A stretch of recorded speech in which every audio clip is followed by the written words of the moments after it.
Uncensored, no holds barred talk. 24 hours a day, 7 days a week. This is the Global Reality Radio Network.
Ladies and gentlemen, welcome to another live edition of the Global Reality right here on the Global Reality Radio Network with me, your host, Josh Reeves. Thanks for being here with us tonight for another late night Moonbat edition of the broadcast. Yes, and that is the answer to that question, isn't it? What's the answer to the question? What is up?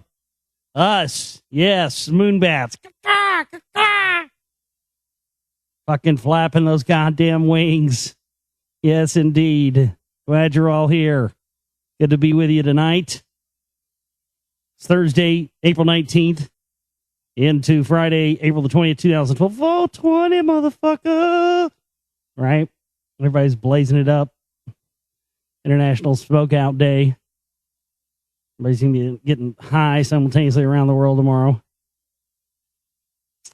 So they're having like crackdowns on campuses because of this. And one of the campuses in Denver use some kind of fish paste or something and spread. So when the stoners try to go congregate tomorrow to get high on campus, they're gonna sit in a bunch of like fish guts and carcasses, and it's gonna smell like rotten pussy down there for the people that are trying to get blazed out of their minds on 420. So just a warning: if you're in college and you're smoking marijuana and you're going out for 420, beware of fish guts. You know. I'm here to provide a public news service, and if I provide no other news service for you other than that, watch out for fish guts while smoking premium marijuana. There you go. For those of you that are into that, if that's your thing, go out and do it.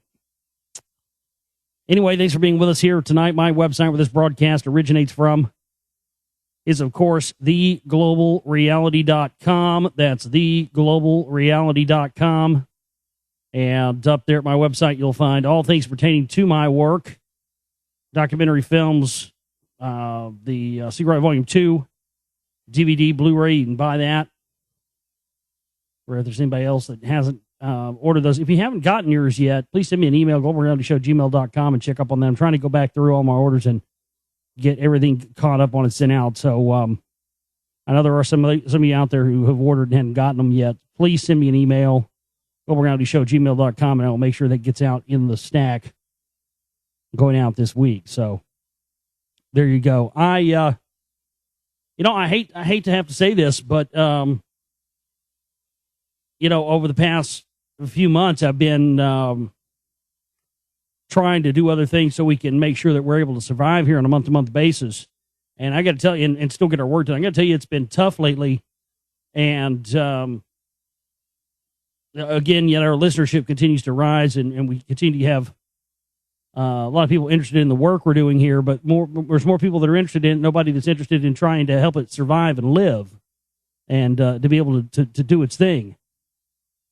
And so we've had 3 people who have been keeping us alive here. You know who you are out there, with nobody else chipping in. And we haven't been live here the past several days, not because I haven't wanted to do shows, but because I told you on Monday we had to have the stream bill paid. It was due Monday. And we got zero help for that. And I'm just sick to death of every time that, I'm a nice guy. I've tried to be nice. I hate having to get up here and tell you that we don't have what we need to do the work.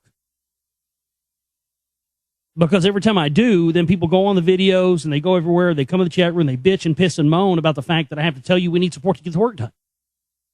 But if I don't do that and don't tell you what we need, and I try to be the nice guy and not bring it up, then I end up fucked every time. Every single time. This is the umpteenth time I've tried this, and I'm tired of trying this. I'm not going to try this anymore. I'm going to do this anymore. There's just there's absolutely zero reason why we shouldn't be getting in what we need every month to do our work. We don't have huge overhead here, and we don't actually need a whole lot to operate. If we only had a handful of listeners that were out there, I mean, our Facebook page alone, and everybody scatters like cockroaches as soon as the bills come up due. You'll see, everybody's into what you're doing when everything's going okay, but then as soon as the bills come up due, everybody scatters. People scatter out of the chat room. People scatter off Facebook. It's amazing to watch it.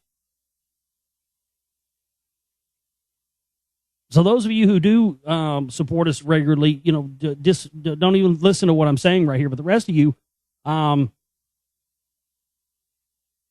nobody else is doing with the stuff that I'm doing, period, point blank. Especially with this new film, nobody's doing anything like this. Nobody's ever done anything like this yet.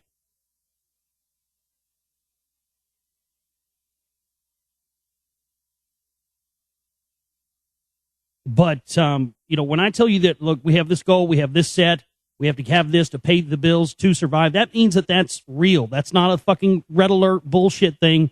That's a fact. We're not having $1 million money bombs over here and making promises of studios and all this crazy shit and asking people for $500,000. We have a small amount that we need every month to operate here. And when that stuff is handled, I can focus on doing the work and everything gets accomplished. For the past couple of weeks, I mean, I just got back from taking this trip. I mean, that cost a shit ton of money, thanks to a couple of our listeners that got help. We got help from that to do that. All this stuff costs money, man. None of it's cheap. And with the stuff I'm doing now, it's definitely not going to be cheap.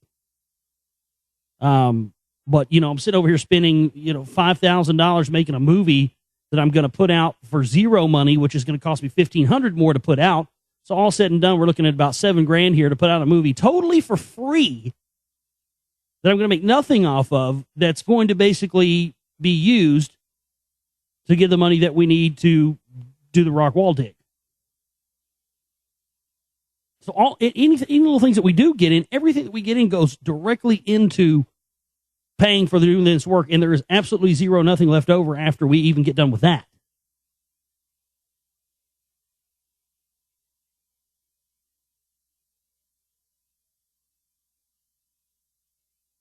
And every single person out there who has helped make this stuff happen, who has donated to help to keep this going, is a part of this as much as I am. And I have been really, really blown away by the support and the help of going out and getting footage that people have been offering up for this new film. We're getting some really good stuff between the stuff I've got, other people going out. I hope to make at least one more trip before this film is done to get some stuff I didn't get on this first round. I'm finding more and more new information. This thing is actually going to be so much deeper than I originally thought that it was. The title for this film, we actually do have now, came up with this last night as I've started to work on the preliminary script. The brand new title, official title for my new film. Are you ready for this? Ready to roll it out? Here it is. Some of you have already know what it is. But it is going to be called The Lost Secrets of Ancient America, Part 1.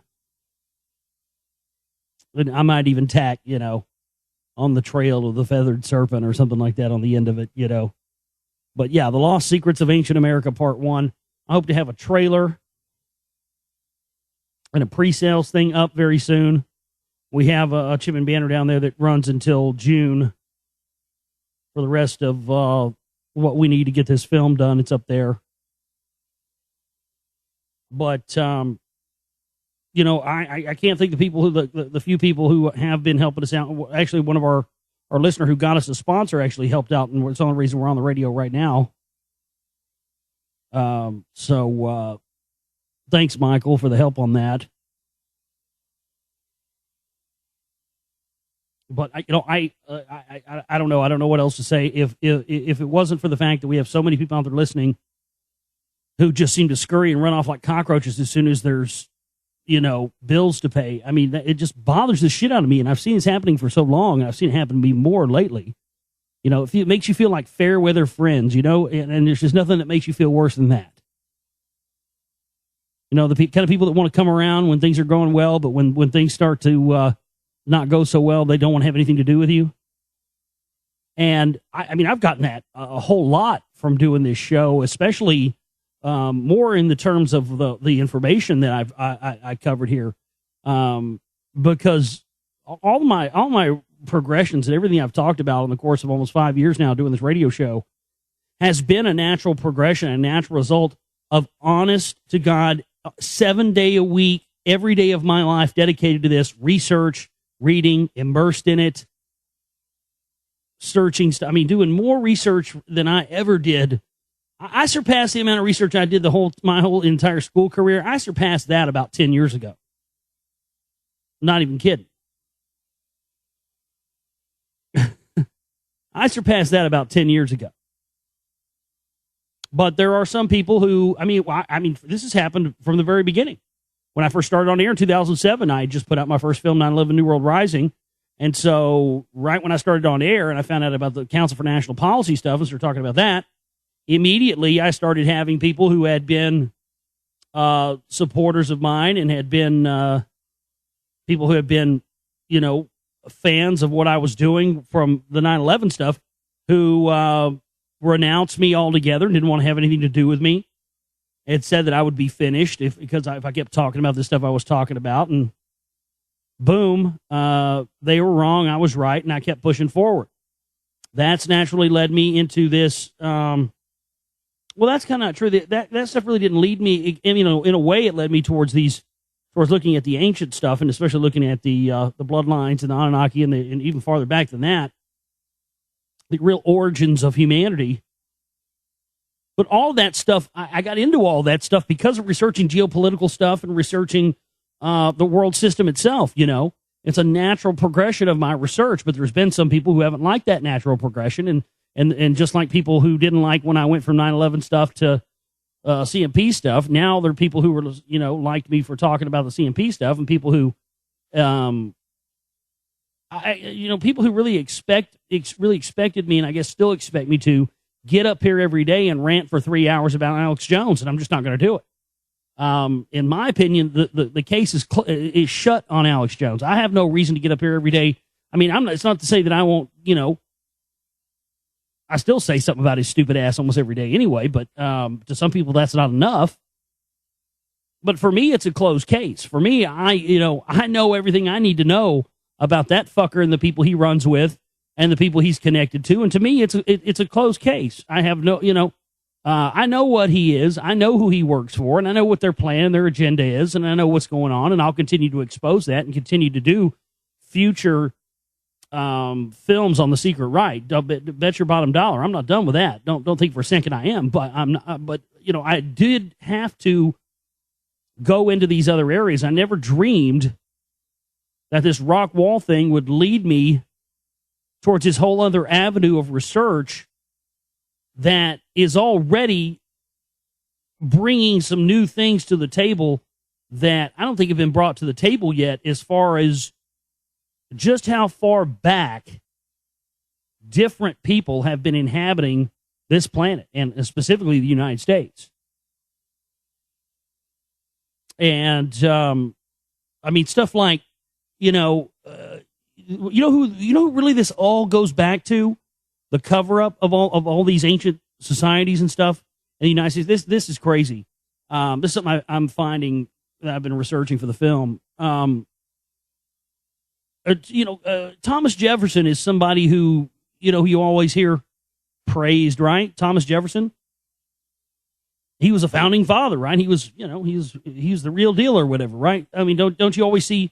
At least I did when I always see truthers and patriots and stuff praising Thomas Jefferson, right? Well, tell me if you think this is a coincidence or not. With all these patriot people, that guy single-handedly is responsible for the current belief that is a wrongly held belief about ancient cultures and the ancient builders, specifically the mound builders in the United States of America. Dig this. Prior to Thomas Jefferson, who, by the way, was, of course, a high-level Freemason, prior to Thomas Jefferson, the widely held belief, the accepted belief by all the scholars and scientists and everybody about the mound builders in the United States and the South that I'm covering here in the film were the work of an ancient race of people that existed in America prior to what we know as the Native Americans, the Indians. And Thomas Jefferson, single-handedly, by his work of excavating these mounds and covering up evidence, single-handedly changed the, and at the same time also when they started calling them mounds. Before that, in every other country, every place, they had always been called pyramids. Well, here's Thomas Jefferson having that all changed around. And, it makes you wonder, with all this stuff that's been found, Masonic type stuff, Masonic building structures, Masonic artifacts, deep underground, predating there being Freemasons, from what we know here in the United States by centuries. So it does make you wonder if that's what indeed, and I think that's what it is personally, is that whoever these people are, the Rarawatonga or whoever they are, this long East Indian people. Also, I'm on the trail of, I think they're, and I think this tribe, the Rarawatonga, are actually the Amorites, who were a race of giants as well. They were expelled from the Middle East, from Mesopotamia. They had conquered Babylon, and actually had set up Babylon rather, conquered Assyria. But what I found was interesting is that this tribe, the Ranaga-Wettawanka from the United States, this race, ancient race of giants.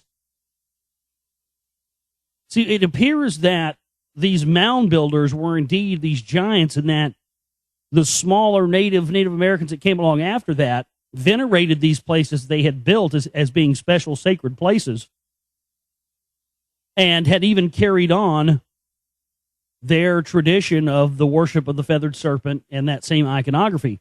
Now, what's interesting is that at the Alabama site, one of the sites in Alabama that we went to, Moundville there, which coincidentally I talked about, everything they had the rattlesnake on it.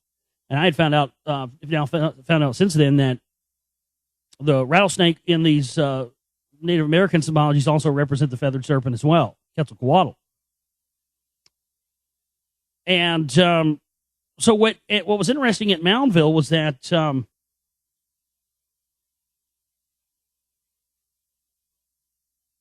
I forget what I was about to say. Is that you had at Moundville at the museum there, when you walked in, I've got footage of this in the film. It said the lost people of the black something, and it had this like real Norse looking. I mean, it looked identical to the Norse, dragon Viking symbol. I mean, that's exactly what it looked like. But it was connected to these people around this area. So it seems that this older tribe of giants were actually who the natives considered to be their gods, and who their traditions and their knowledge and everything were passed down from. I had talked about, we went to the Florence Mound there in Florence, Alabama, and got footage of that. That's in Muscle Shoals, and Muscle Shoals is, of course, if you know anything about music, Muscle Shoals is where, you can go turn on classic rock radio or something for an hour, and you won't, I guarantee an hour you'll hear at least 3 songs that were recorded in Muscle Shoals. It's just the way it is. So many classics there. Fabulous music. And one of the things that always comes up in documentaries and stuff about Muscle Shoals is, why Muscle Shoals? That's the question everybody always asks. Why there? Why did it happen there? Why did music seem to, it happened because all these, there was all these white kids that sounded black, and so everybody was coming down there to record. They didn't know there were Why? But it all seemed to happen in this place, and the studio had a magic energy there as well. Well, come to find out, I was watching this documentary on the drive-by truckers, and they were asking that question. And then later on in the documentary, they were talking about one of their songs for the drive-by truckers. That's about the TVA, which was the Tennessee Valley Association that came in under Roosevelt in the New Deal and ran all these, hillbillies and people out in eminent domain thing and ran them out and took over the land and then flooded out the valley there and dammed up and made a lake out of it and sold, lakefront property to rich people out of it. And I went and saw that area. And when I saw that documentary, I kind of said to myself, I said, you know what? I don't know this for certain, but, just knowing what I know about the rock wall thing and all this other stuff, I was like, I bet there was some, ancient sites or something down there that they flooded out there in Muscle Shoals when they built that lake. And I just, kind of threw that out there when we were watching this documentary. And when I went to Florence, Alabama, and went to the big existing mound there, this is what they call a prehistoric mound, something like, 100 BC or something. It's very, very old. It overlooks what is, and I've got footage of this in the film, the Florence Harbor. That's part of the part that they dammed up there, overlooking where the big, gigantic Tennessee River is. And I started looking, and sure enough, I started researching and found out, yes, there were multiple archaeological sites that had been found and excavated during the New Deal. And after they had done the excavations was when they decided to, build the dam and bring electricity. And they did all this under the guise of bringing electricity to rural people that didn't have it before that. But so what I started to feel and understand when I was on top of that mountain in Florence was that there's something there. And that's why they built the mounds there. That's why they built these, these structures in that area. The ancient people knew something about that area, and they knew that something was sacred about it, or there was an energy there. There's something there. And I think that energy, or whatever that is, it's there, is why the whole thing with music happened in Muscle Shoals. I think that's the real reason why. There's a place there I found out from again, finding out from listening to this music. Jason Isabel has a song. He used to be in Drive-By Truckers. He has a song called 7 Mile Island. Come to find out, I earlier tonight before the show had played this live thing from Mountain Stage from a concert where he was playing it, and he says in that live concert thing, I had never caught this before, that 7 Mile Island was this place in Muscle Shoals he used to go to where there were kids, and there was Indian stuff there, and they used to get arrowheads. And I was like, wow, well, let me look that up. Sure enough, they have a shooting range there now, and it's out in the middle of the water, so like out in the middle of the Tennessee River. And a shooting range, not the kind of place where you'd want to go and look for artifacts at. They put something there to ensure that nobody would want to go around there and start digging around and finding anything. And so what I'm showing in this film is that this cover-up, to cover up the true origins of America, Amaruca, the land of the serpent, where our country derives its name from, has gone back to the founding fathers, to the very founding of this country. And this is what's continued to this day, and the belief systems and what the lies that has been made up about these ancient people and these ancient sites and these relics and artifacts that are being withheld by the thousands by the Smithsonian, as well as the mass graves of giants in Ohio. Our buddy who got us the footage from the Serpent Mound is working on getting us some more. I found there are so many sites in Ohio. My God. Somebody's going to get footage of the mounds up in Illinois for us as well.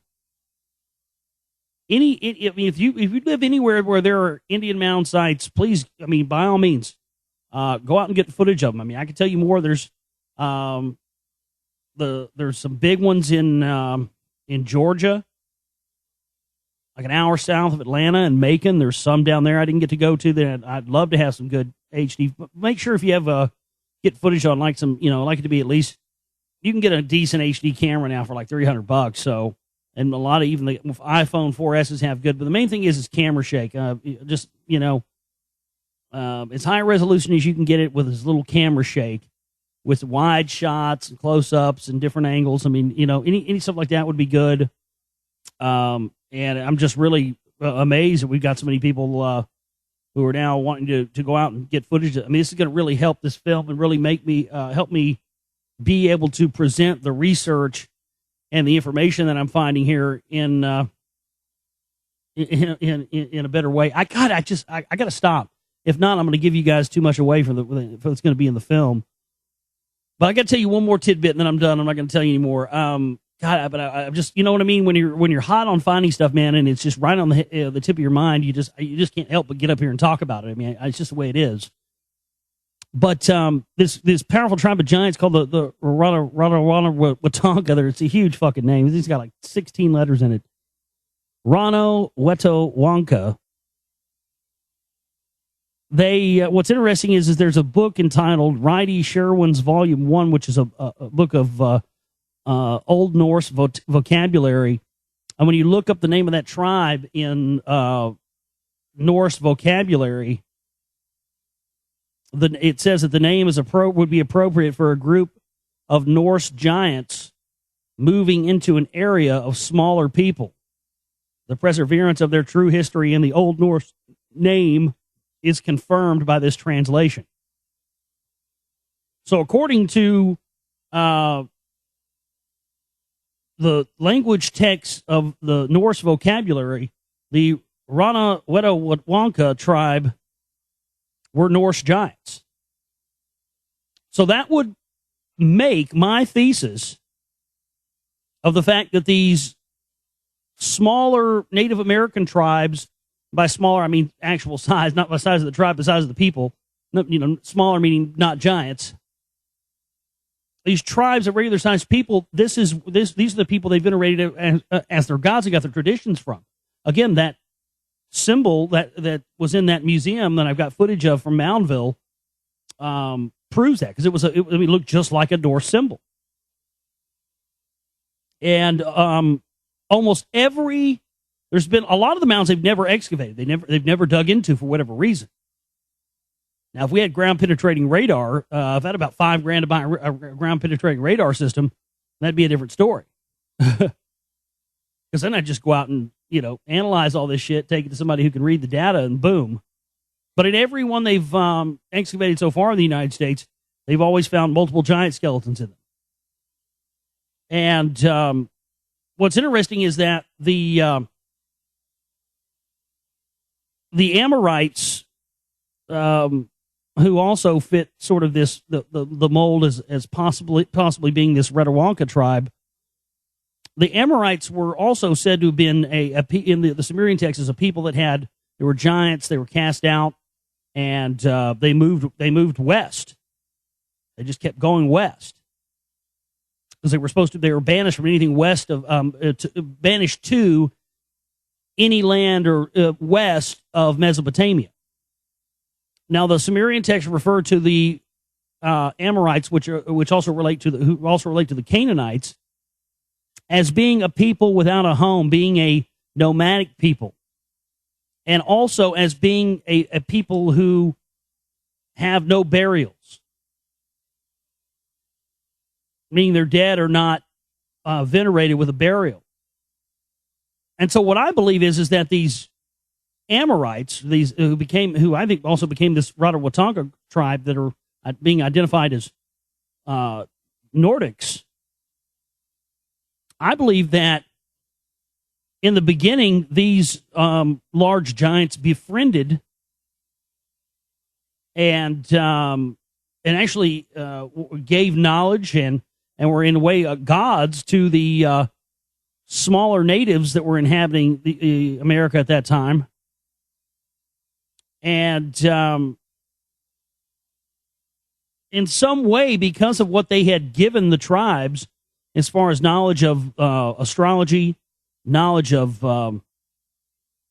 everything really of society, because they had this left over from previous incarnations in Mesopotamia. It seems that these people who had no burials were, for the first time, venerated with these mounds that, would have taken forever to build. But, the question is, was it giants that built the mounds? But what we see here is that throughout time, there have been a wide amount of people who have inhabited these areas where these mounds or anything else are, the rock wall as well. We see the same thing with the rock wall that we see with these mounds, and vice versa, that, the people who later inhabited some of these mounds, who were identified with certain Native American and Indian tribes in the United States, actually inhabited these long after. But the lie and the propaganda that's being put out is that these Indian tribes that inhabited these mounds were also the builders of the mounds, even though there is no evidence whatsoever to support that these Native American tribes actually built these mounds. These mounds seem to have been here for much longer, and they know that. Well, I mean, when they look at the ones in Florence, I mean, they were, I forget, were they 100 BC or something like that? And the same thing with the rock wall. But there's also evidence of the rock wall that later tribes, probably the Caddo Indians that were around that area, had built onto it and utilized it for whatever reason as well. So we're dealing with such a large expansion of time, and we're dealing with so many different, just eons of thousands of different people, the identities of who, we're not being told about, have been inhabiting these lands for so much longer than we already have. There's a hidden history there that we're not being told about. And again, the underlying thing with all of this is the feathered serpent and this worship of the serpent god. So, I mean, that just gives you about a 1% idea of the shit that I am knee deep in right now with this new film. I mean, it's amazing. It's just becoming deeper and more insane than I even dreamed about. But hopefully, and I don't think I have to hope. I mean, I really believe that part one of this film is really going to get the interest up, and I'm going to try to take this film to the largest venues I can get it to get interest on getting this dig done. But we have to survive month to month until then. So, again, folks, it's just been it's been abysmal over the past couple of weeks. We've just had very few couple of people supporting us, help us out. So please donate at theglobalreality.com if you can. Use the chipping banner or the donate button. P.O. Box if you absolutely can't use PayPal. But whatever you can do, just please support our work, because I'm just almost completely tapped out, and I'm knee deep in work over here, and I've got to stay concentrated on this because it's too important. That's my only reason. That's my whole point. That's my whole point of telling you that we need your support, is because, and the whole reason why I told you all that info right now that I need to say for the fucking film, is because it's just like every other thing I've ever made. I'll go in to make a film and think I'm making it for this reason, and then further research shows me that, oh my God, it's even bigger and more important than you even thought it first was. And same thing's happening here all over again. And luckily, I am, with the secret rights stuff. There was so much of that. I mean, it's years and years. I had to digest years worth of research in just a span of just, a year or so when I made Secret Right Volume 2. With this, I'm having to take new stuff in that I'm immediately finding out about and start incorporating it into the movie instantaneously. Normally, I don't work like that, but that's what's going on here, because there's, there's so many new things, and there's so many things that show connections to things that really people haven't connected the dots on yet. And it also proves and shows that, we've been, I mean, my God.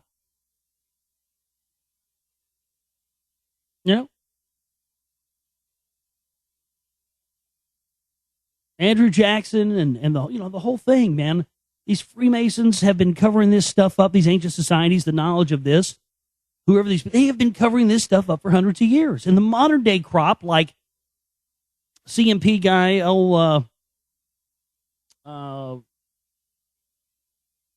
the guy covered in Secret Right 2,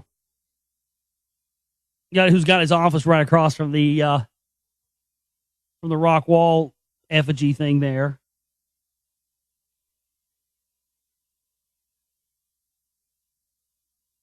That guy's at Ralph Hall. That guy's a Freemason as well.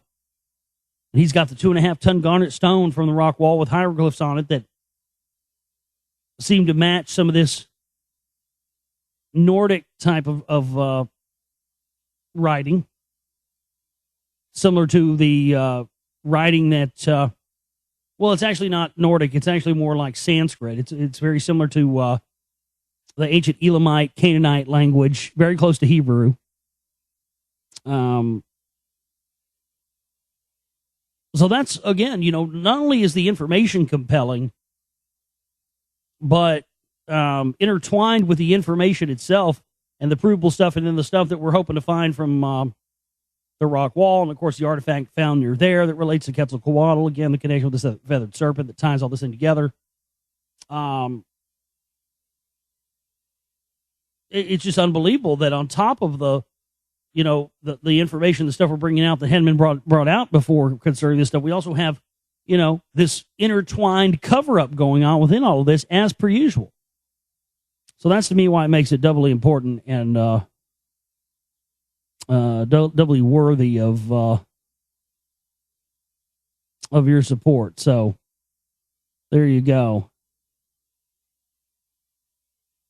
We have a lot of news to cover tonight with you, so we'll go ahead and jump into that here tonight.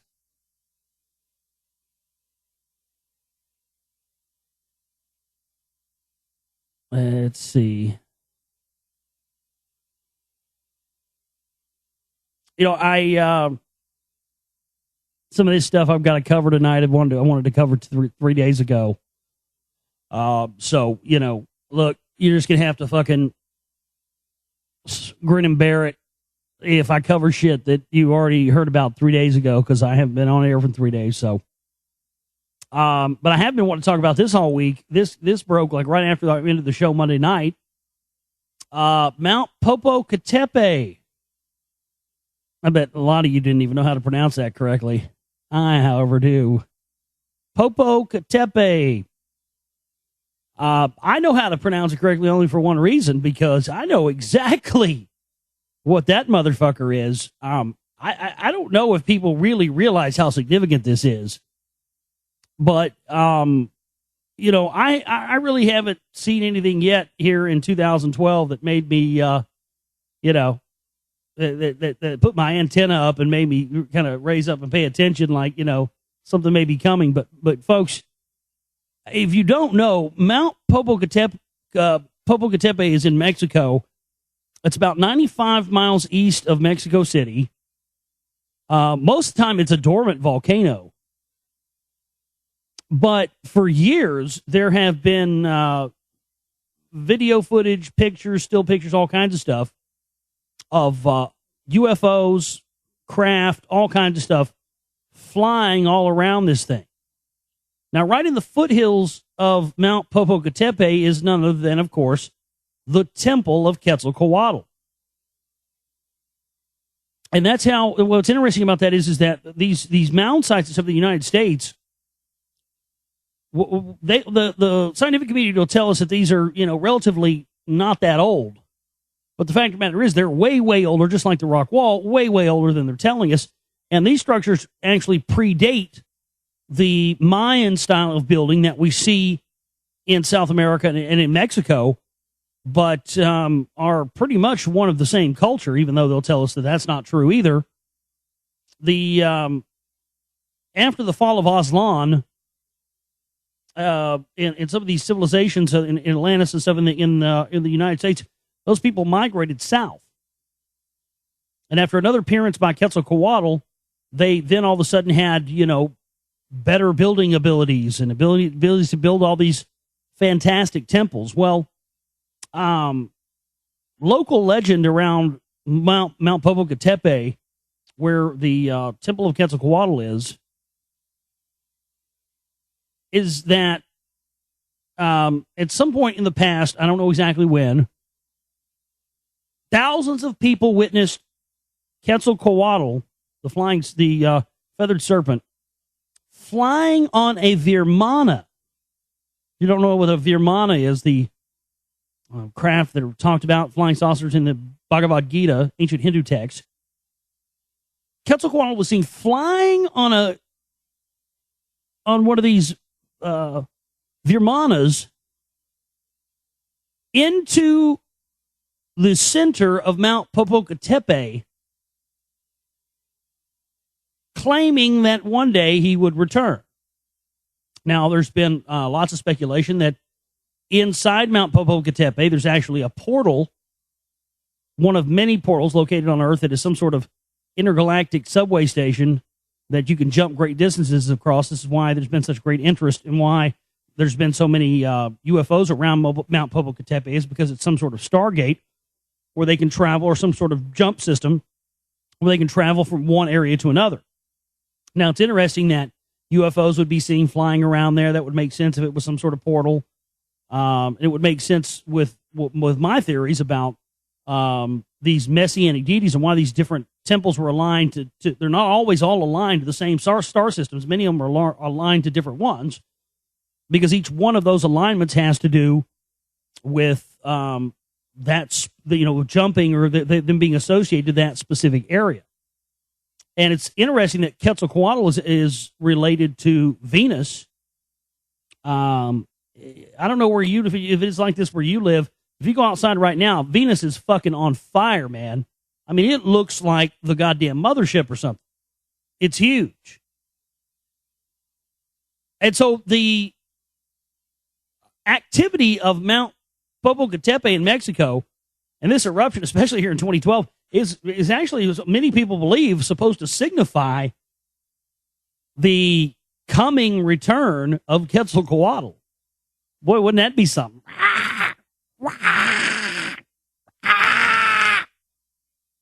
A fucking gigantic goddamn lizard comes flying out of the middle of a volcano. I want to see that shit. Oh, people got cameras pointing at that thing 24/7.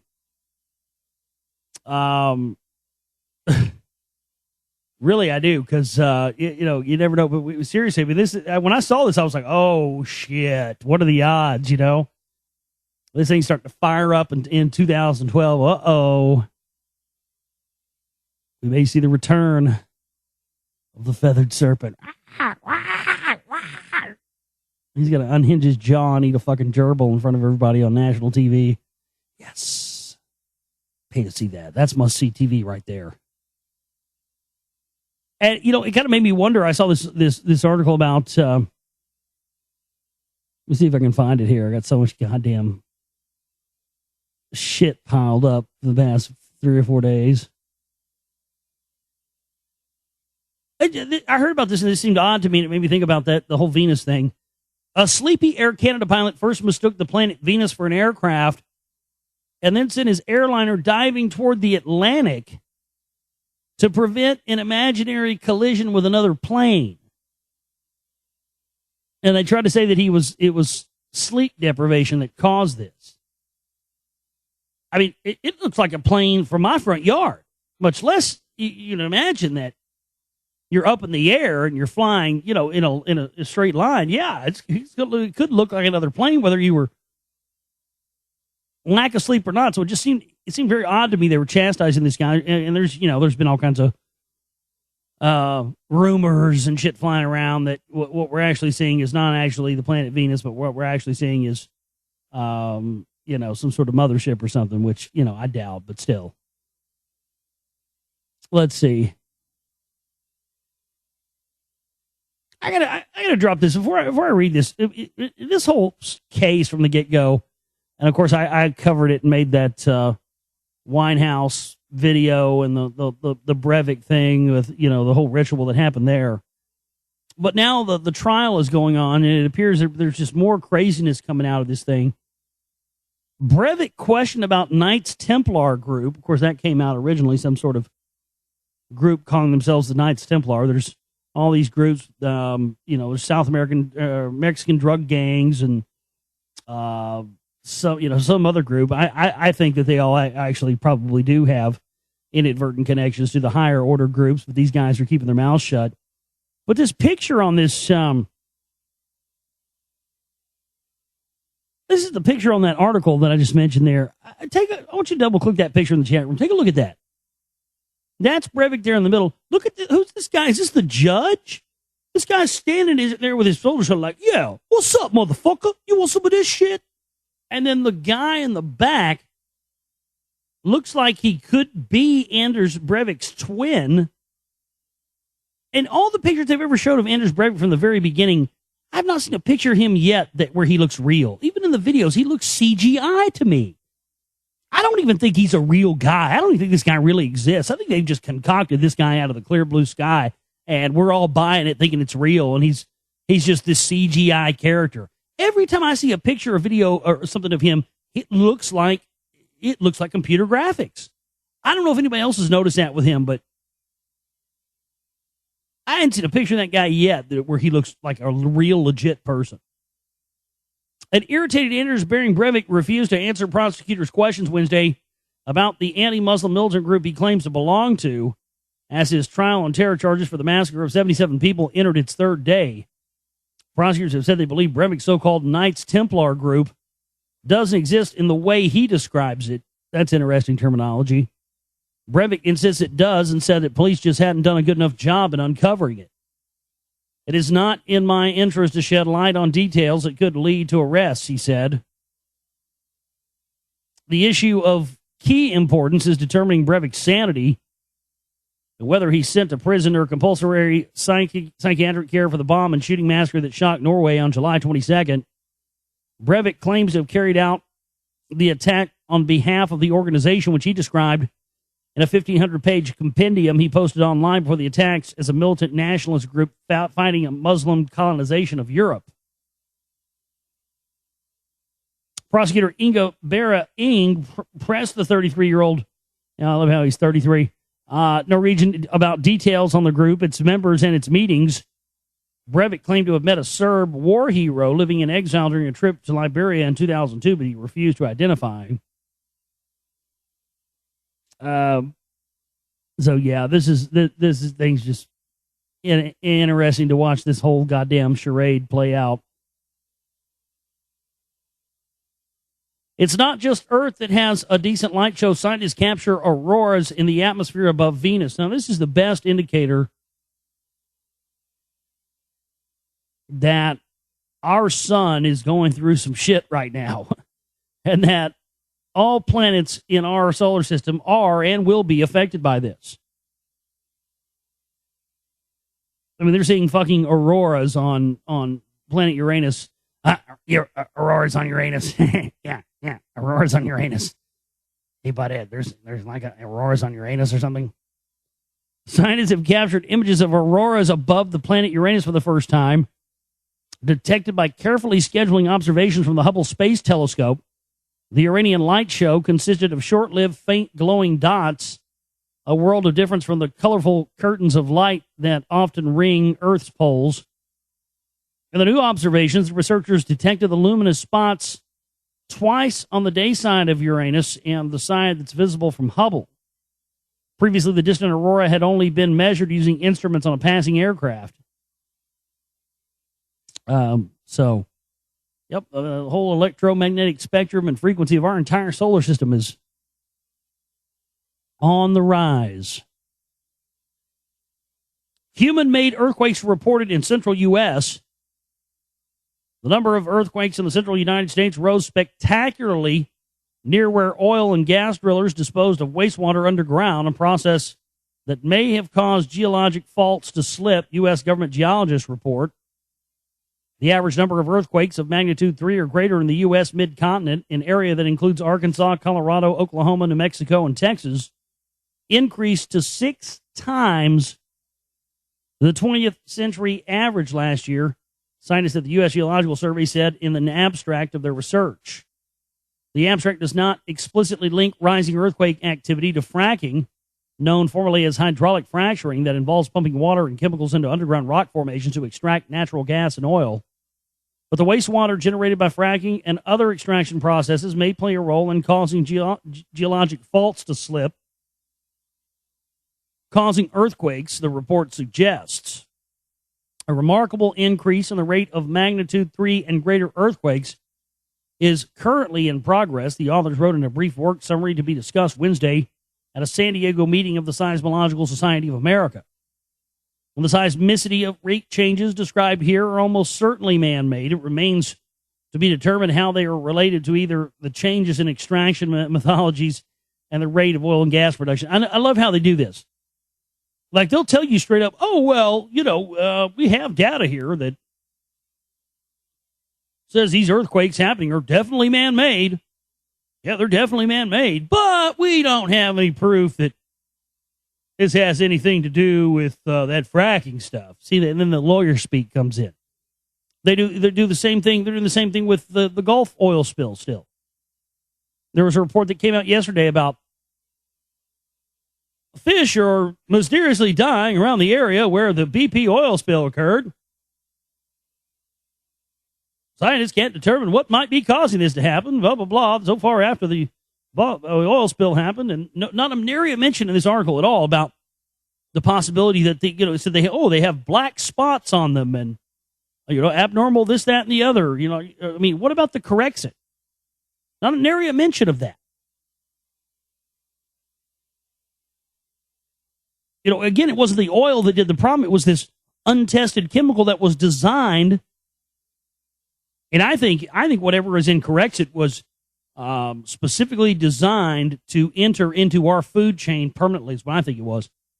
I think that whole oil spill thing was a ploy to be able to introduce some foreign biological, whatever it may be, into our food stream, because they've said that Corexit has entered our food stream permanently.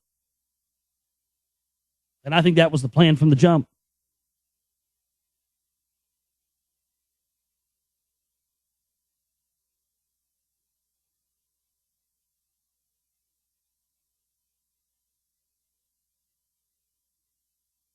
Let's see what else we have.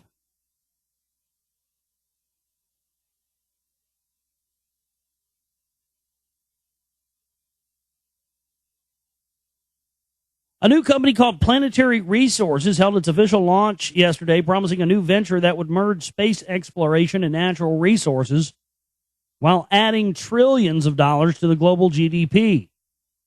The company counts some heavy hitters amongst its founders and financial backers, including filmmaker, explorer James Cameron, Google co-founder Larry Page and Eric Schmidt, Ross Perot Jr., Charles Simonyi, and formerly of Microsoft. The group's somewhat vague press release has the site Technology Review thinking the new company's goal sounds like asteroid mining. Planetary Resources announced its launch on Tuesday morning at an event held at the Charles Simonyi Space Gallery at the Museum of Flight in Seattle. And while they have set up several online destinations for the company, including Facebook and Twitter pages, no more specific information has been revealed to the public. You can read the group's...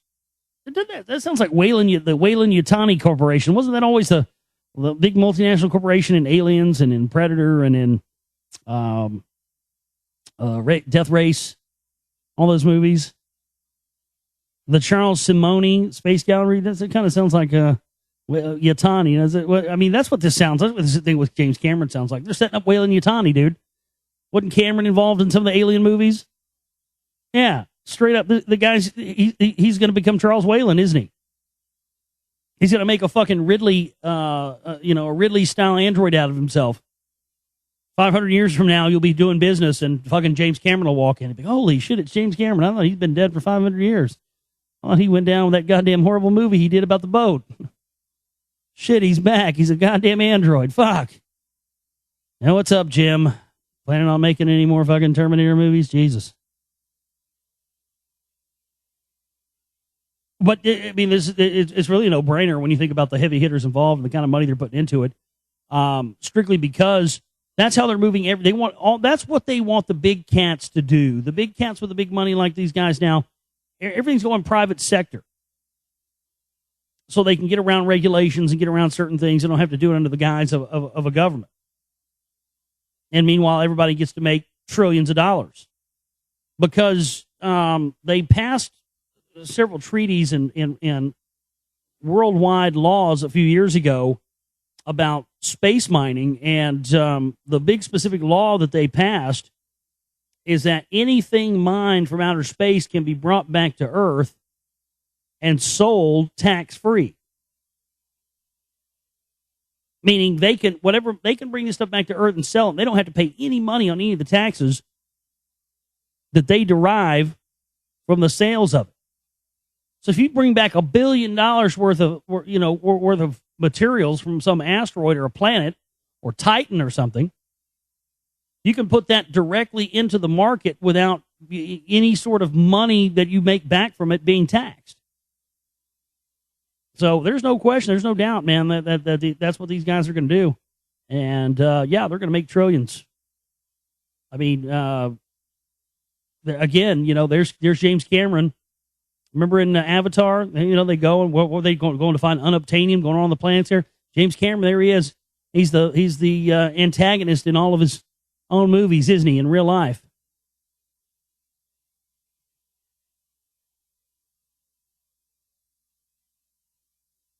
Oh, yeah, here's that story I mentioned about the BP thing. I got to read this for you. It's just ridiculous. I mean, listen to the glaring lack of detail on this.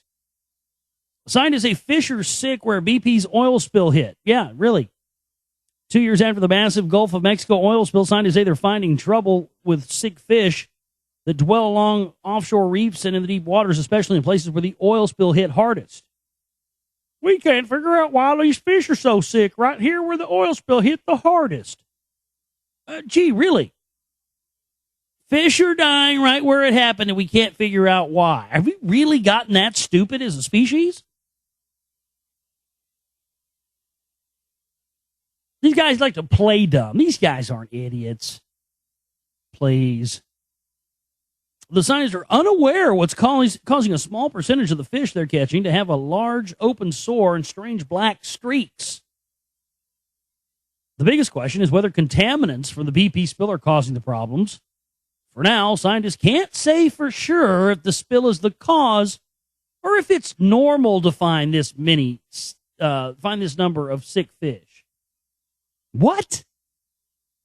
This is Associated Press. What a fucking whitewash. This guy's name is Kane Bordeaux. That sounds like a fucking fake name. Scientists can't say for sure if the spill is the cause for these fish to be sick or not. Really?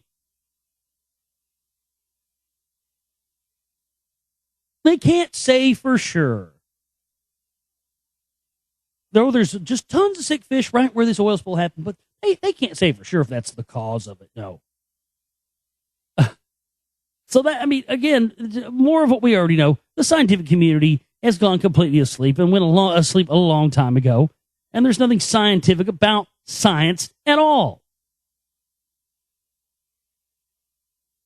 It's a gatekeeping establishment that is there to keep with information withheld from you, relevant information, just like religion is there to do the same goddamn thing. Science is just as much religion as Christianity, Judaism, or Islam. And guess what, Bubba? It's controlled by the same fucking people. Guess who has the biggest observatory in the world? The Vatican. Guess what it's called? The Lucifer. I rest my case.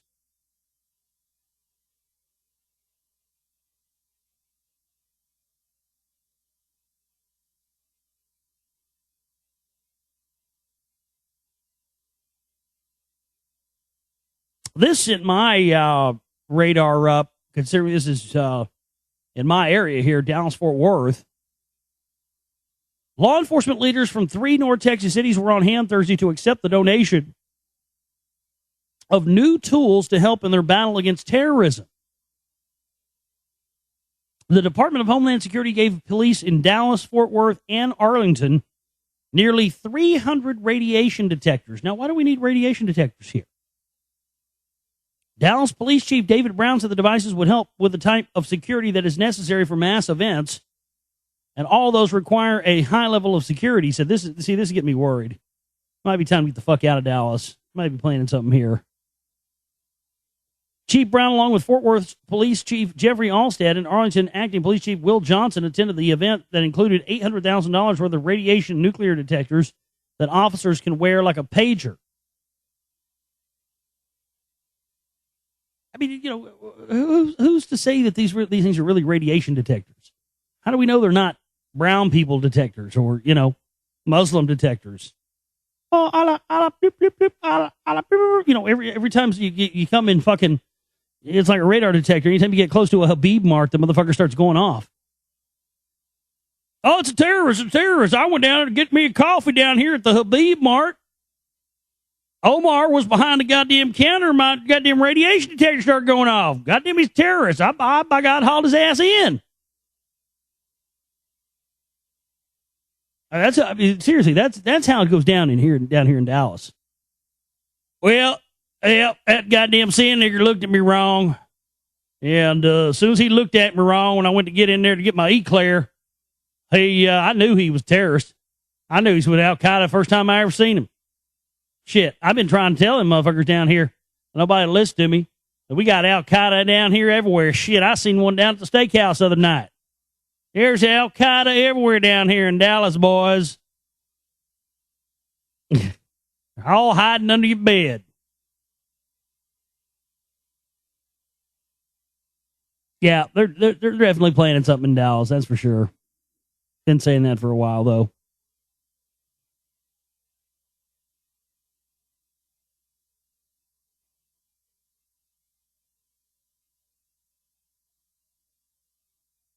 Oh, this is rich. Blame for the bee collapse. Monsanto buys leading bee research firm. Oh, well, isn't that great? That's what you do when you own everything, isn't it? Sir, we have some bad news. Oh, really? What's that? We're being investigated, sir. Well, just buy the goddamn company that's investigating us then. Fuck them. It won't be bothered by them. Buy them. Monsanto, the massive biotechnology company being blamed for contributing to the dwindling bee population, has bought up one of the leading bee collapse research organizations, recently banned from Poland, with one of the primary reasons being that the company's genetically modified corn may be devastating the dying bee population. It is evident that Monsanto is under serious fire for their role in the downfall of the vital insects. It is therefore quite apparent why Monsanto bought one of the largest bee research firms on the planet. It can be found in public company reports hosted on mainstream media that Monsanto scooped up the biologist firm back in September 2011. During this time, the correlation between Monsanto's GM crops and the bee decline was not explored in the mainstream, and in fact, it was hardly touched upon until Polish officials addressed the serious concern amid the monumental ban. Owning a major organization that focuses heavily on the bee collapse and is recognized by the USDA for their mission statement of restoring bee health and protecting the future of insect pollination could be very advantageous for Monsanto. Yeah, it could be very advantageous for them to complete their grand master plan, which is to kill all of us, poison all of us, change our DNA, and change the entire food chain from natural to unnatural to genetically modified in one fell swoop. That's what they want to do. You know what the enemy of Monsanto is? Anything that's natural. Anything that's not genetically modified. Anything that's naturally occurring, that's the enemy of Monsanto. These motherfuckers need to be eliminated. Monsanto is quickly becoming the greatest threat to civilization on this planet. I hope you know that. Worse than any government, worse than any tin-pot dictator or anything else. And they're based right here in the heart of good old United States, and everybody thinks they're a good God-fearing company that's just good for America. Bush sold us out to these clowns. Obama sold us out to these clowns. Clinton sold us out to these clowns. It doesn't matter who the fuck you vote for. Ron Paul would sell you out to these clowns. Has Ron Paul done anything about getting Monsanto out of our government? You ever hear him talk about that? Hell no, you don't. But these stupid motherfuckers still want to give him millions of dollars. I'm over here, trying to get a couple thousand to make a film. We can't even do that because people are too busy chasing this goddamn pipe dream of the Constitution and the rest of that horse shit, and I'm sick of it.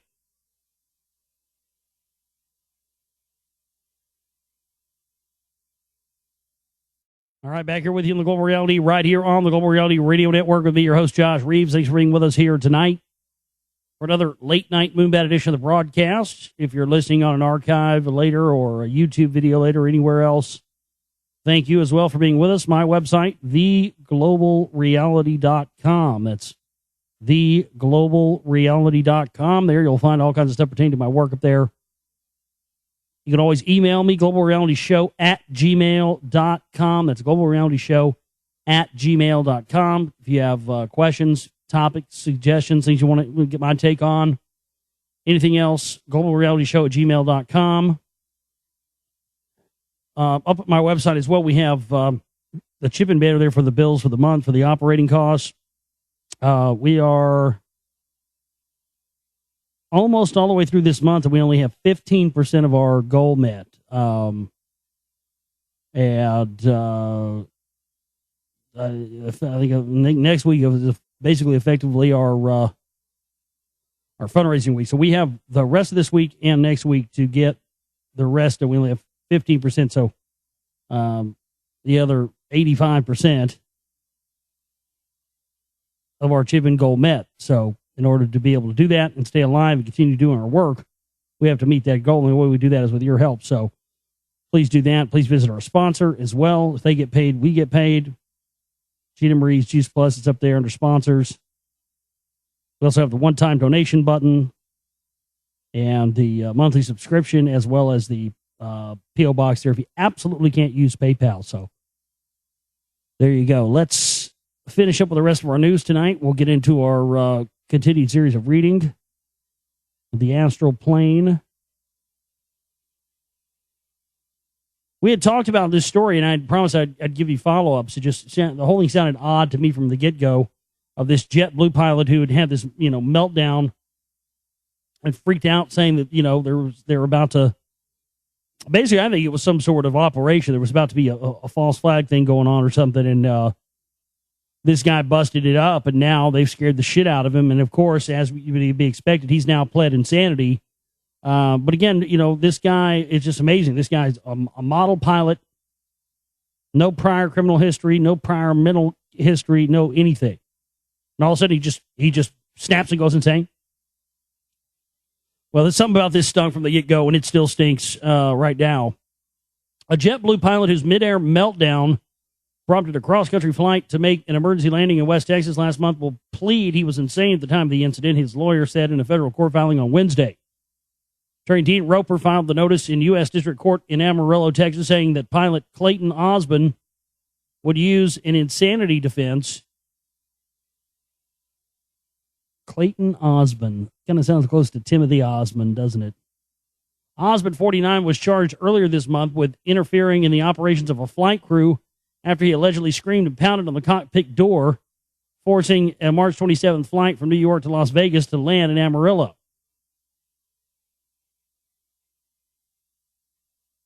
So it's just crazy. Still think something stinks about that whole story.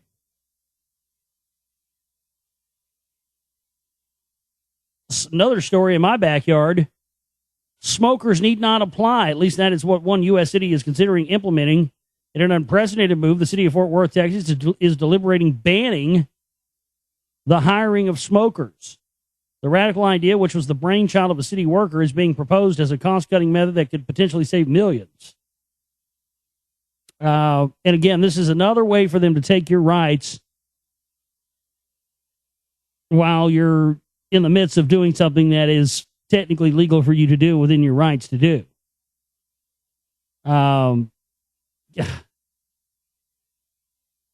It just blows me away.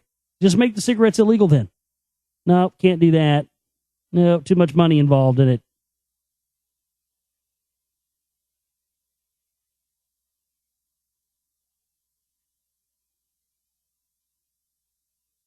Let's see what else we have.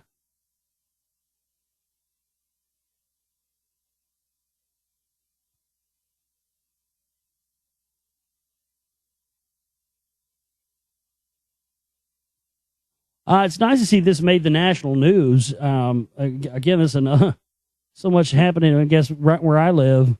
But I'd heard about this because it happened here locally in Dallas, but to see this in the Daily Mail, which is a UK newspaper, is pretty awesome. Just shows you how far of a reach a story like this can have. Police search for cruel gang who strangled and set fire to and killed 4-month-old puppy Justice. This was really sad, and a lot of us here in Dallas were kind of rallying around this dog and this cruel act and trying to save its life, and it unfortunately passed away while they were trying to save it. But I tell you what, if I ever find out who did this, I'm gonna make strangling and setting on fire look like an appetizer. You got me? Dallas police are still on the search for thugs who strangled, burned, and killed a 4-month-old puppy. The lab terrier mix who was named Justice by the people who rescued it died from his injuries. The SPCA of Texas has offered a $5,000 reward for the identification and arrest. You can keep your money. You can keep your money. I'll just go to work on these motherfuckers if I find them. But, yeah, it's a shame, man, what people... And there's such a stigma attached to certain types of dog breeds now. They're not even true. And, you know, I don't know. There's just no... I talked about this last show, I guess. I'm not going to go off into the animal thing again, but you know how I feel.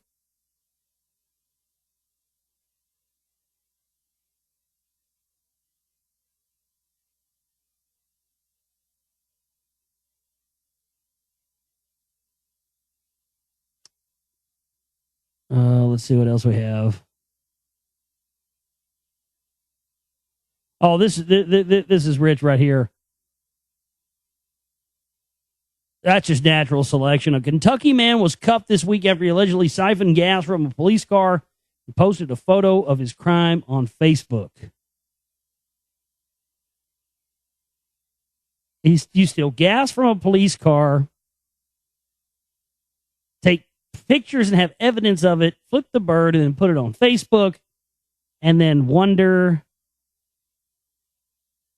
why you got caught. I'm just real confused about that one. Real confused about that one.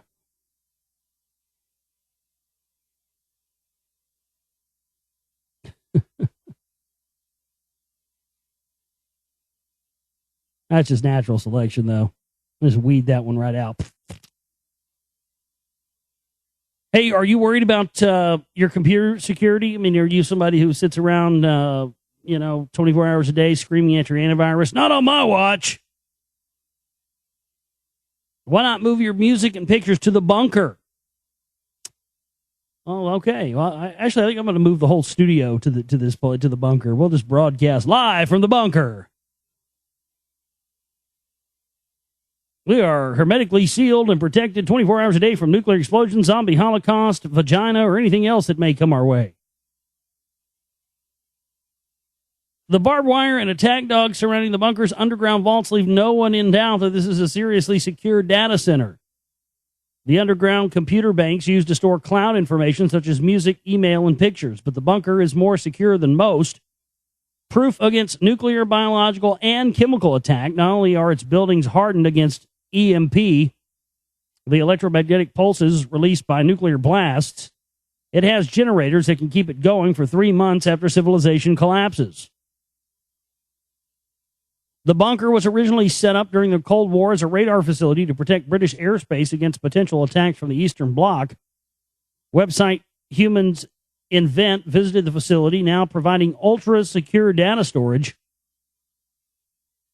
to companies who want to ensure online information survives anything, even a nuclear attack. Okay, well, how can we get our archives up there? That's what I want to know. The base was originally owned by Britain's Royal Air Force and is just outside Sandwich in Kent. Managed Services Director Paul Lightfoot, who originally worked at the base when it was owned by the forces, tells me, if you imagine the air defense network, there were 4 nodes around the UK passing data around. This was one of those secure nodes, so it could have operations monitoring airspace from here, or it could just be passing data around the network, which actually makes it very similar to what it's used for today. As we walk towards the bunker, Lightfoot points out to buildings in the middle distance. Look at the 2 green boxes up there. They're inside what is called EMP-hardened buildings, which are designed to deal with a magnetic pulse that is generated from a nuclear bomb.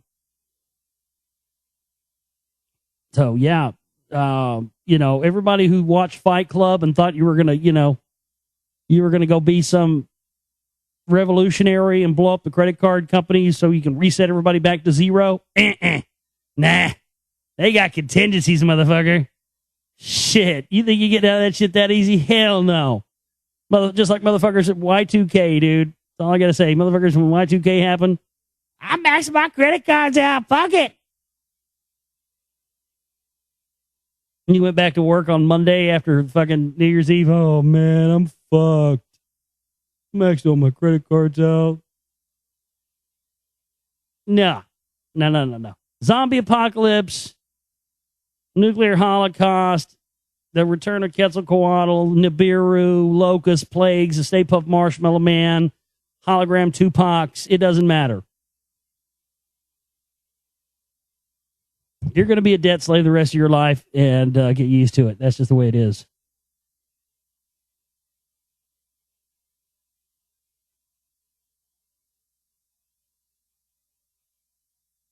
Samples of DNA were collected without parental consent from students at a Sacramento, California middle school in connection with the murder of an 8th grade student who was found stabbed, strangled, and beaten to death near the dugout of a local park. The Sacramento Sheriff's Department, which has been spearheading the investigation into the murder of Jessica Funk Hassalam, 13, said parental consent was not required in the DNA collection of an interview of minors, several of whom were taken out of class during the day last week at an Albert Einstein middle school. These are interviews, not interrogations. They are all consensual. Once it's done, there is a mechanism in place for school administrators to notify parents. So let me get this straight. A child has the ability to be able to consent in an adult way to having to talk to a police officer when they're not being guilty of anything, and also to have to give up their DNA, but yet a child is not even allowed to decide for themselves what they have for lunch. They're not allowed to decide anything. But if we need to collect your DNA or do anything that might otherwise violate your rights or the rights of a child, then we're going to declare you're an adult. And if you do something that, breaks a law, we're going to try you as an adult. I mean, they're doing all kinds of trauma-based mind control to kids younger and younger now.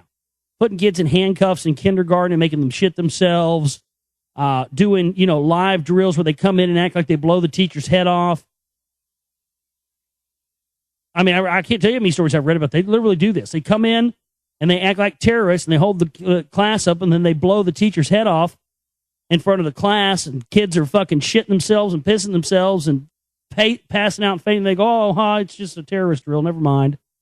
It's trauma-based mind control. And all of this stuff is trauma-based mind control. And the more that they beat you down with it, the more you just go, oh, whatever. Oh, I don't care. Just don't beat me down with it anymore. Now, this is interesting. I don't know who to call bullshit on quite on this yet, but I saw this article tonight. And it's not really an article, really, a missing persons article is not really something I'm ever really going to cover here. But this struck me as odd because, in multiple cases, and you can see this in my film, The Secret Ride Volume 2, pertaining to the Jeff Gann and Johnny Gosch stuff.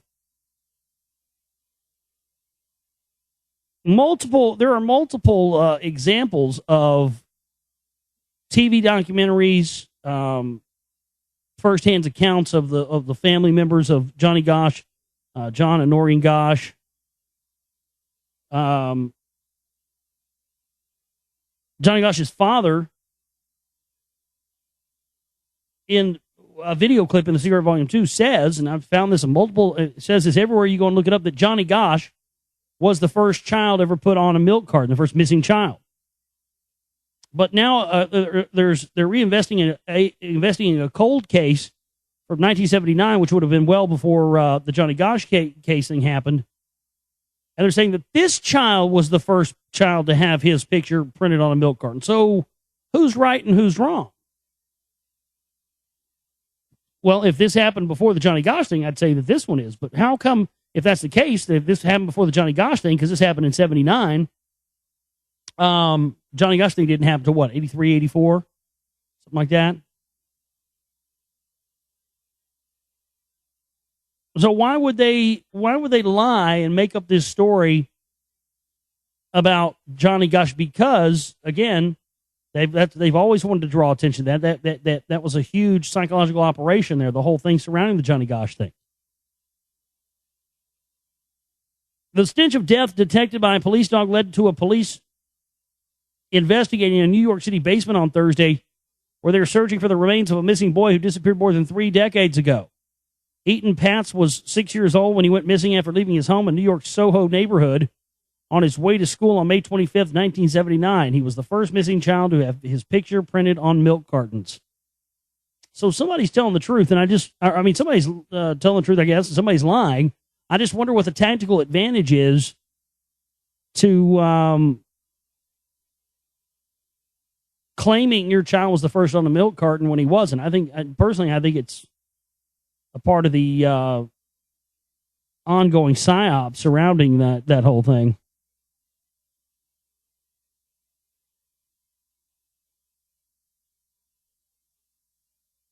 Let's see what else we have here.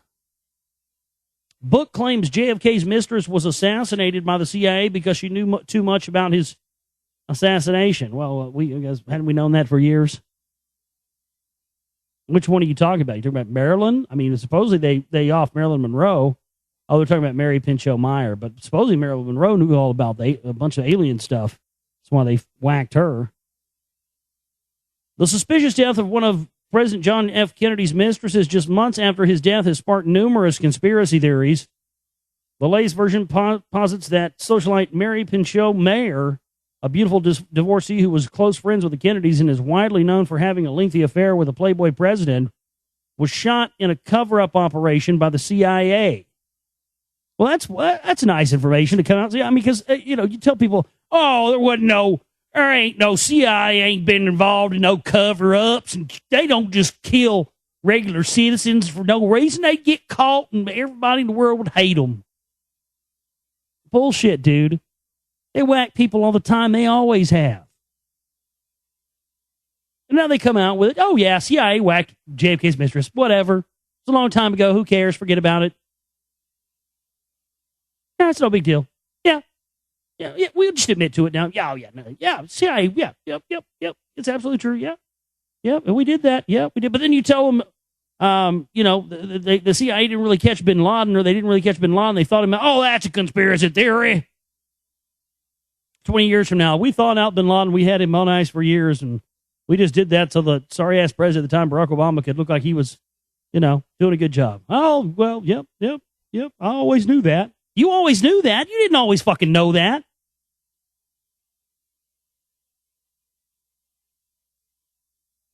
I mean, it's just, she was shot in a cover-up. Yeah, she was shot in a cover-up by CIA. Yeah, they're trying to cover up things. Yeah, that's what they did. Like, it's just nonchalant. Like, it's no big deal. A new book alleges that in her preoccupation with her lover's assassination and ensuing personal investigation, she may have gotten too close to the truth that the CIA found her to be a threat. As a result, agency operatives staged a shooting to make it look like she died due to a sexual assault that turned violent. Whether or not the theory is true, there are a number of questionable components of the story of the months leading up to her death on October 12, 1964. Her ex-husband, Cord... Oh, my God. Her ex-husband was Cord Meyer? You do know... Cord Meyer was a Sergeant Military of Malta, dude. We're talking Georgetown, all the way across the board, Jesuit. I mean, oh, my God. Really? Kennedy, man, he was more of a pimp than I thought. Jesus Christ, he was tagging Cord Meyer's wife. No wonder the Jesuits whacked his ass. Well, there you go. You know what? I mean, the whole JFK conspiracy just got wrapped up for me right there. I now understand the whole thing. God damn, it took me long enough. Been studying shit since I was in high school. There it is. I should have known. So Kennedy got some ass from Cord Meyer, Georgetown, CIA, Knights of Malta, from his ex-wife, And he didn't like that. How dare that goddamn Kennedy sticking his penis in a female and not in a male? Kill him. He likes vagina. Wipe him out. I didn't know that. Cord Meyer was her husband. Jesus Christ. You wondering why you're getting whacked? God damn, people. Her ex-husband, Cord Meyer. I mean, look, do some research into Cord Meyer, please, and back yourself up on what I'm telling you here. Well, they're backing me up right here. Never mind. Yeah, they're telling. Thank you. I appreciate the fact that you're actually getting some real journalism in this article. Her ex-husband, Cord Meyer, was a CIA agent himself, and the couple were card-carrying members of Georgetown's starry social set, which included then Senator John F. Kennedy and his wife, Jacqueline. The couples became close friends, along with Mary's sister, Antoinette, who went by Tony, and her husband, Ben Bradley, who was a bureau chief for Newsweek, but later went on to be the managing editor of the Washington Post. Another couple they spent time with was Mary Vassar, classmate Cicely d'Autremont, and her husband, James Angleton, who was the chief of counter-surveillance for the CIA. Jesus Christ. Angleton's in the mix, too? Oh, my God. Can we close the books on this yet? I mean, people use the word conspiracy like it's some naughty word. Well, what it is, the reason that they use the term conspiracy is they've turned it into this word. It's a brain trigger word that causes the brain of the average person to shut down. It's intent. They associate the word conspiracy with the most ridiculous nonsense and horse shit, so that whenever there are real conspiracies, your brain automatically associates a real conspiracy that you're being told about with all the other horse shit that isn't real that you've been told about.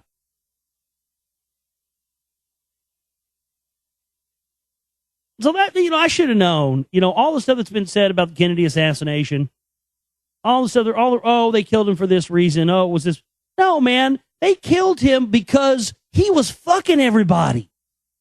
He was putting his dick in everything. He must have been a great descendant of Enki, the great Enki, just going around just pouring, natty light pitchers full of semen in women. Good God. This guy's going around banging CIA chiefs' wives and ex-wives and shit, and then wondering why he gets his head blown off. I should have fucking known all this time. Because, for a man to kill another man, 98.9% of the time, it's only about two things: pussy or money. I think in the case of Kennedy, it was probably a little bit of both. They killed him because he was a fucking snatch hound. Oh, snatch hound. My God. Should have fucking known. Well, that's an interesting article nonetheless. Makes for a great read.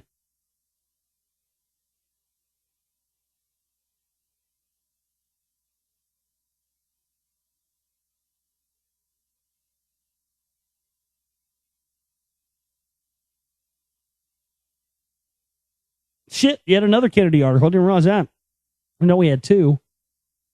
The last remaining FBI agent present for the autopsy of President John F. Kennedy has died. And with him goes one more account of the version of what happened when the 35th president was assassinated.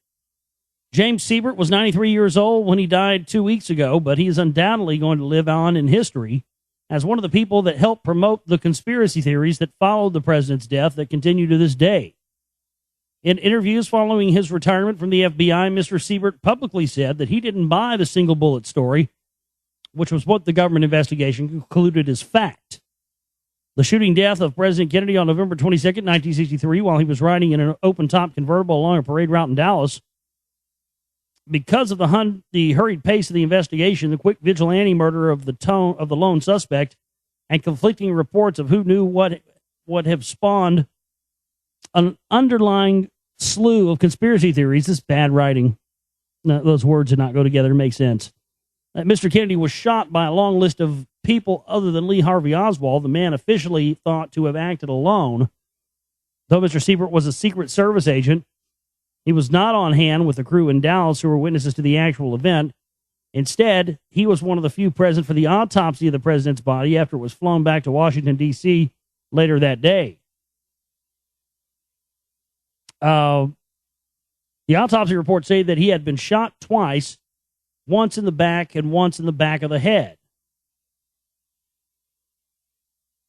The single bullet theory posits that the bullet that struck President Kennedy's neck then went through the seat in front of him and hit the thigh of Texas Governor John Connally in the thigh, and critics argue that the two injuries were caused by different bullets. Well, hell yeah, of course they were.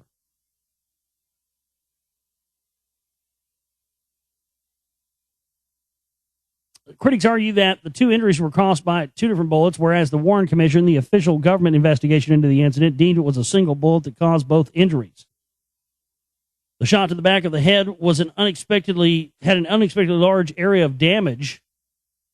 Right, yeah, right. The shot to the back of the head had an extremely large area of damage. That's because bullets to the back of the head don't leave an extremely large and significant area of damage. The entry wound is small. The exit wound is what is large. So the reason the back of his head was blown off is because the goddamn bullet came from the front, not from the back. You should know that by now. A bullet going in does not cause a gigantic gaping hole.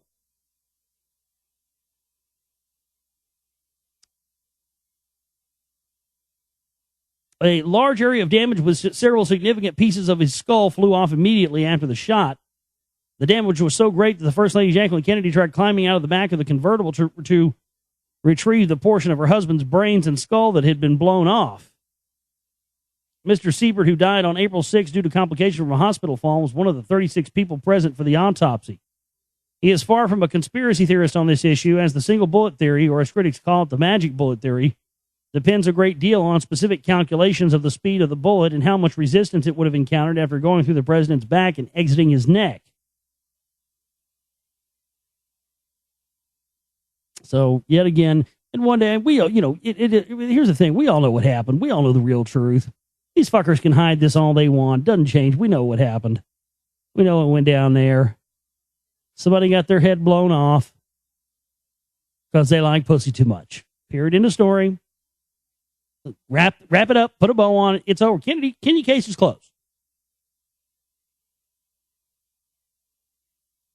The guy was just slinging that fucking meat everywhere he could go and everywhere he could get his dick wet with, just like Enki, and they blew his head off. I mean, it happens.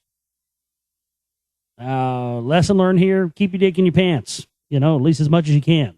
You can take it out every now and again, but my God. I mean, if you're already the president, you're already married to Jacqueline Bouvier. I heard she had some good stuff. You're banging Marilyn Monroe. Why do you need to go bang all these? Jesus Christ, man. I didn't know he was banging Angleton's woman and banging fucking Cord Meyer's. I mean, Jesus, you wonder why the CIA wanted to fucking blow his head off. He threatened to splinter the CIA into 1,000 pieces, so he was going to take their job and their pussy away from them. Well, no wonder he got his. Oh, no wonder they blew his head off. God, I get it now. Thank you. I'm so glad that we can close the books on the Kennedy thing. I'm so glad I understand it now. He was going to take their jobs away, and he was going to take, and he was fucking all the pussy. He was ruining that shit for life, wasn't he? I mean, fuck. They didn't want dick again after old JFK got a hold of him. Fuck. We're not going to have any women left. We got to kill this motherfucker. He's putting his dick in all the fine pussy there is, and we ain't getting none. Fuck this guy. He's trying to take our jobs away, trying to enter the CIA. Fuck him. Kill him. I don't know what we're going to do about this goddamn Kennedy. He's ruining all the pussy for us good straight guys out here. Jesus Christ. I went to that goddamn Bohemian Grove. That's just the goddamn faggiest place on earth. That's what they want to turn this whole goddamn country into, I tell you. Or you got to kill that goddamn Kennedy right now. That's what Nixon was saying. It was. All right, we're done with that. Give me just a second here to get situated. We're going to grab Start reading on our series of reading tonight.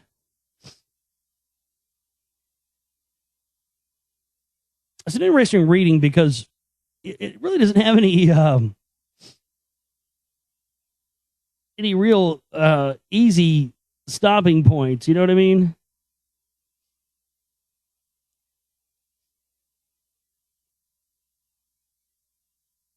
The astral plane, its scenery, inhabitants, and phenomena. Continue on here. It has long been the custom to pity and despise the ignorance of the alchemists of the Middle Ages because they gave the title of elements to substances which modern chemistry has discovered to be compounds.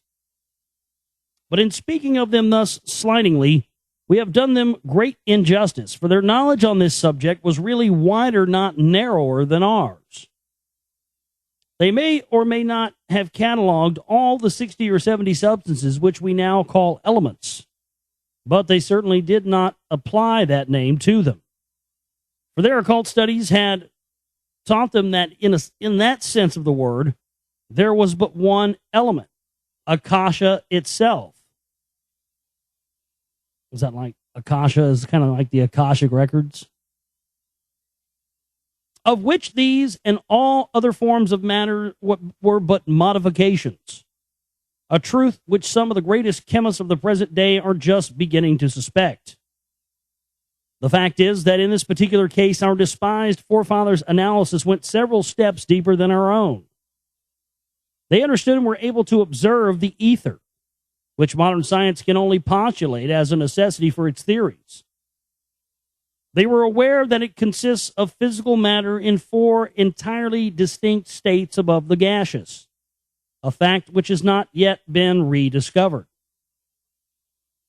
They knew that all physical objects consisted of matter in one or other of these 7 states, and that into composition of every organic body, all 7 entered in a greater or lesser degree, hence all their talk of fiery and watery, humorous, or elements, which seem so grotesque to us. It is obvious that they use the latter word simply as a synonym for constituent parts without in the least degree intending it to connote the idea of substances which could not be further reduced. They knew also that each of these orders of matter served as a upadi, or basis of manifestation, for a great class of evolving monadic essence. And so they christened the essence elemental. What we have to try to realize then is that in every particle of solid matter, so long as it remains in that condition, there resides, to use the picturesque phraseology of medieval students, an earth elemental. That is, a certain amount of the living elemental essence appropriate to it, while equally in every particle of matter in the liquid, gaseous, or etheric states, the water, air, and fire elementals respectively inhere. It will be observed that this first broad division of the third of the elemental kingdoms is, so to speak, a horizontal one. That is to say, its respective classes stand in the relation of steps, each somewhat less material than the one below it, which ascends to it by almost imperceptible degrees, and it is easy to understand how each of these classes may again be divided horizontally into 7. Since there are obviously many degrees of density among solids, liquids, and gases, there is, however, what may be described as a perpendicular division also. And this is somewhat more difficult to comprehend, especially as great reserve is always maintained by occultists as to some of the facts which could be involved in a fuller explanation of it. Perhaps the clearest way to put what is permissible to say on the subject will be to state that in each of the horizontal classes and subclasses will be found 7 perfectly distinct types of elemental. The difference between them being no longer a question of degree or materiality, but rather of character and affinities. Each of these types so reacts upon the others that though it is impossible for them to ever interchange their essence, in each of them 7 subtypes will be found to exist, distinguished by the coloring given to their original peculiarity, by the influence which sways them most readily. It will at once be seen that this perpendicular division and subdivision differs entirely in its character from the horizontal. that it is far more permanent and fundamental.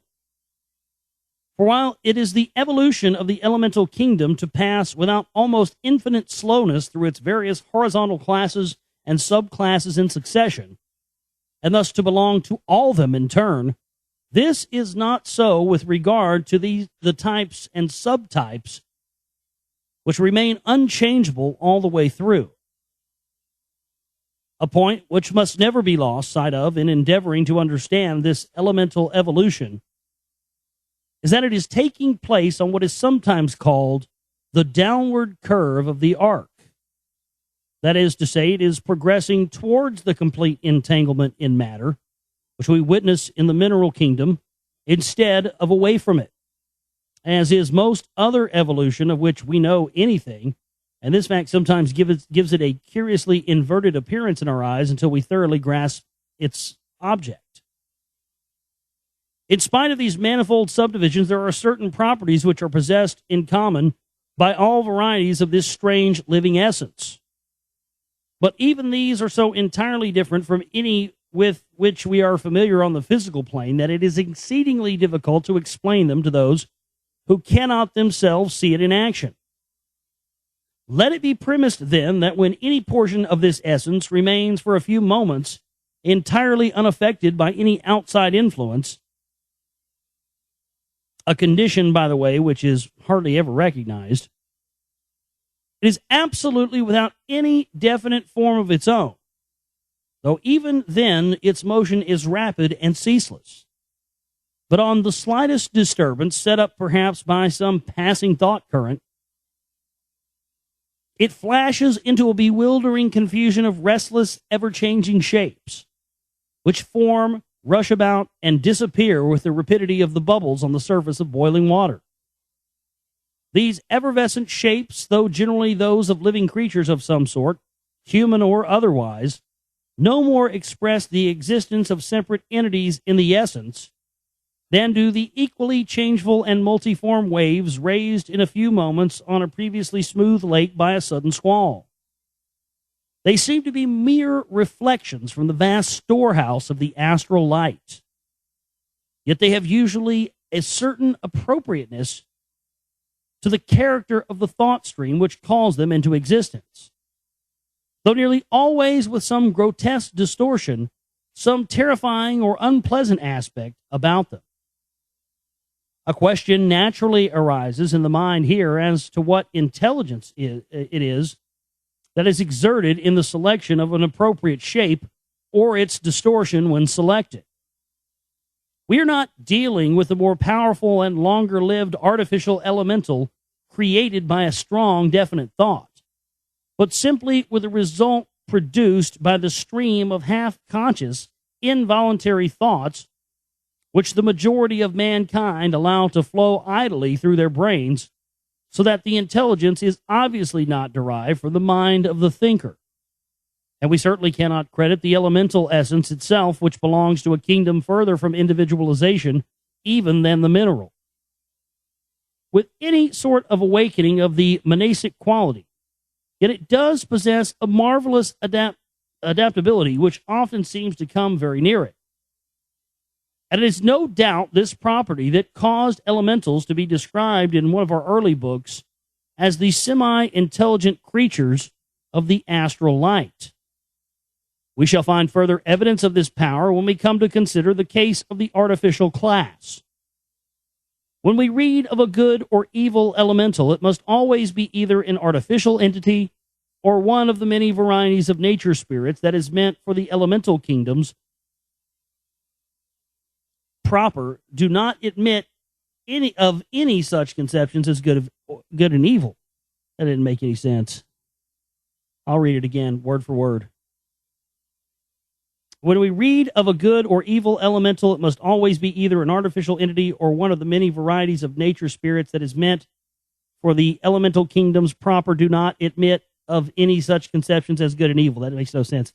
Though there is undoubtedly a sort of bias or tendency permeating nearly all of their subdivisions, which operates to render them rather hostile than friendly towards man, as every neophyte knows, for in most cases his very first impression of the astral plane is one of the presence all around him of vast hosts of protean specters who advance upon him in threatening guise, but always retire or dissipate harmlessly if boldly faced. It is to this curious tendency that the distorted or unpleasant aspect above mentioned must be referred. And the medieval writers tell us that man has only himself to thank for its existence. In the golden age before this Kali Yuga, men were on the whole less selfish and more spiritual. And then the elementals were friendly, though now they are no longer so because of man's indifference to and want of sympathy with other living beings. From the wonderful delicacy with which the essence responds to the faintest action of our minds or desires, it seems clear that this elemental kingdom as a whole is very much what the collective thought of humanity makes it. Anyone who will think for a moment how far from elevating the action of that collective thought is likely to be at the present time will see little reason to wonder that we reap what we have sown. And that this essence, which has no power of perception but only blindly receives and reflects what is projected upon it, should usually exhibit unfriendly characteristics. There can be no doubt that in later races or rounds, when mankind as a whole has evolved to a much higher level, the elemental kingdoms will be influenced by the changed thought which will continually impinge upon them. And we shall find them no longer hostile, but docile and helpful, as we are told that the animal kingdom will also be. Whatever may happen and whatever has happened in the past, it is evident that we may look forward to a very passable golden age in the future, if we can arrive at a time when the majority of men will be noble and unselfish, and the forces of nature will cooperate willingly with them.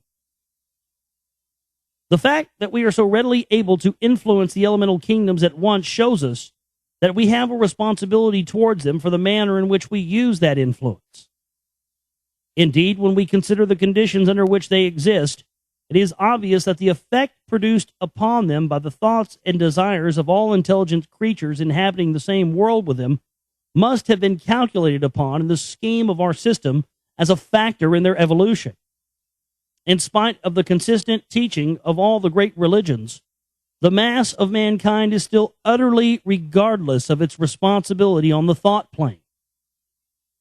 If a man can flatter himself that his words and deeds have been harmless to others, he believes that he has done all that can be required of him, quite oblivious of the fact that he may for years have been exercising a narrowing and debasing influence on the minds of those around him and filling surrounding space with the unlovely creations of a sordid mind. A still more serious aspect of this question will come before us when we discuss the artificial elemental. But in regard to the essence, it will be sufficient to state that we undoubtedly have the power to accelerate or delay its evolution according to the use which consciously or unconsciously we are continually making of it. Wow, so good stuff there. And it's about to get deep, I can tell. It's about to go off on another deep tangent, so we'll pause it there for now for tonight. But good stuff there. Had a lot of people asking about this book already and really like it and into it, so we will definitely continue to read more of it. And that's all the time we have for tonight. I want to thank everybody for being here with us. TheGlobalReality.com is my website. That's TheGlobalReality.com. Please support our work if you can with the films, with the bills we have to pay. We just haven't gotten hardly anything in the past couple of weeks. We are hurting right now, folks, and we got just enough to pay the stream bill today, and that was it. And we've only got 15% on our shipping banner, so please help us out if you can. My name is Josh Reeves. I love each and every one of you. We'll see you next time. You guys have yourselves a great one. Take care.